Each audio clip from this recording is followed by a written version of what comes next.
Alright, y'all, so next up we have Purity loaded up. We're in the lead synth section. We have it selected Fat Draken 1. And we have it on effects channel 4. On effects channel 4, this is something I talked about before, but I don't think we've ever used in the tutorials. And it's called Guitar Rig. And basically what it is, it's something actually designed for guitars, to liven up your guitars. You could even use it on like live guitars to give it different effects and whatnot. It's really cool. Like, I like to use it on synths, I've used it on vocals, I've used it on drums, like all types of stuff. It can give you some really cool results. I know T Minus uses it, I know DJ Khalil uses it, a bunch of your favorite producers are really into it. But anyway, so what we're gonna do with it is, if you have it, perfect. If you don't, you could try to use, there's like I think it's Hardcore, which is kind of the same thing, but just a FL Studio version. You could try to come up with a setting in here, to kind of match this. But we're gonna use Guitar Rig. I'll make sure we turn it on now. And the setting I have is called Big Monster. Okay, and you can just search for it if you have it. And what it'll do is, like, obviously without it, this is what the sound would sound like. Just a regular synth sound. When we turn it on, though, you guys will hear how the sound dramatically changes.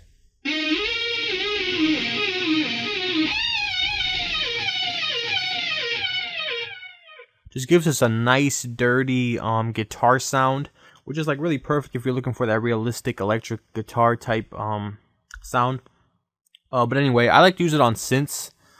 Just because, like I said, you can make some really cool stuff out of it, especially if you experiment more with it. But anyway, so once we have that, we're going to go ahead and add a parametric EQ in here.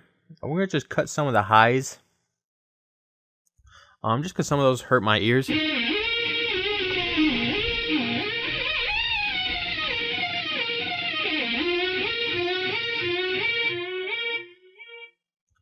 Okay, so we have something like this now.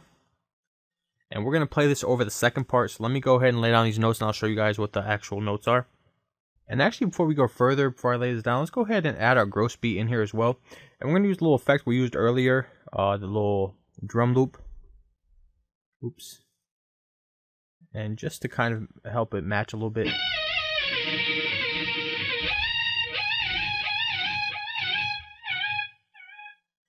Okay, and I'll go ahead and lay this down. Okay, let's set our snap to 1/4 of a beat. Let's go ahead and lay this down.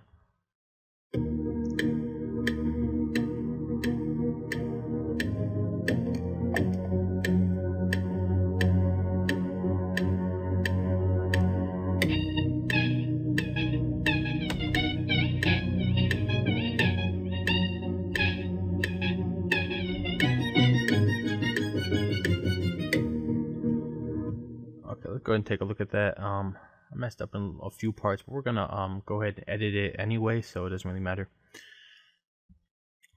So anyway, go ahead.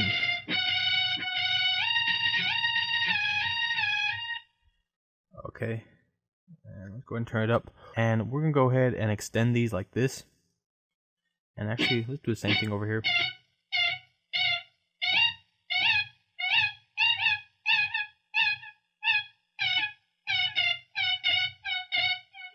Okay, the next thing we're going to do is let's go ahead and grab, just put a note in here.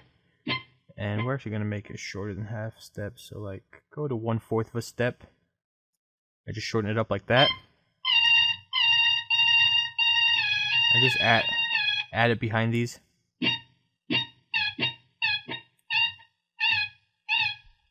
I'm going to turn that down a bit.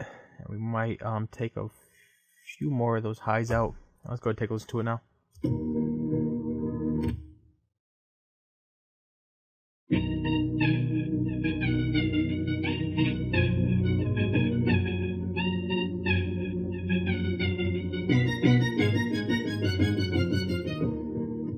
Okay, so that's alright. The only thing that we're going to add to this is let's go ahead and grab this, which is just our little string run, Ctrl-V, paste it in here, and let's go ahead and bring it over here.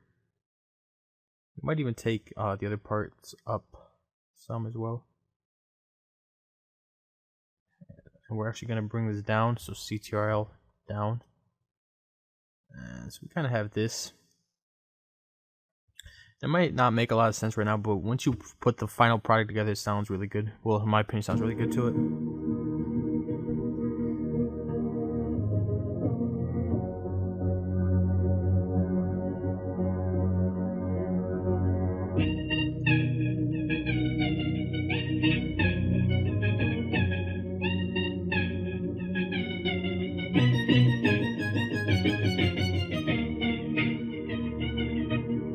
you hear how when it comes around we have that little lingering sound, so that's cool.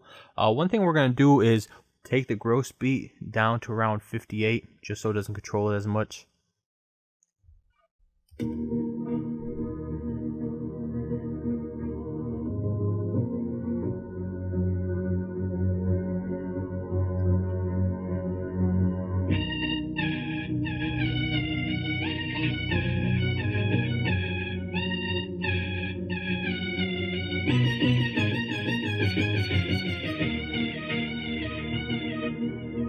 And you see how when it comes around it has that kind of delay from the guitar sound that we made, and I really like that, so we're going to keep that. So let's jump to the next section now and work on the first part of this.